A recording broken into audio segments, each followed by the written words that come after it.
Guys, आज के vlog में आपका स्वागत है।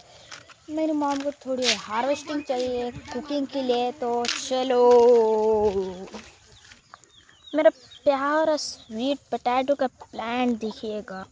यहाँ पे आपको एक कचरा दिख रहा होगा, लेकिन ये है रागी, तो सॉरी राइस है। ये राइस के छोटे छोटे प्लांट है, इनको वाटर देना होगा।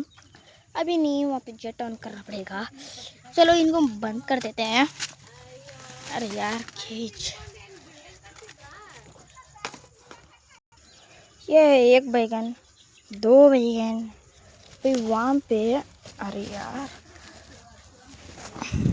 तो ये दो बैगन को हमने हार्वेस्ट कर लिया। ये छोटे छोटे फूल, ये है ड्रैगन फ्रूट का प्लांट।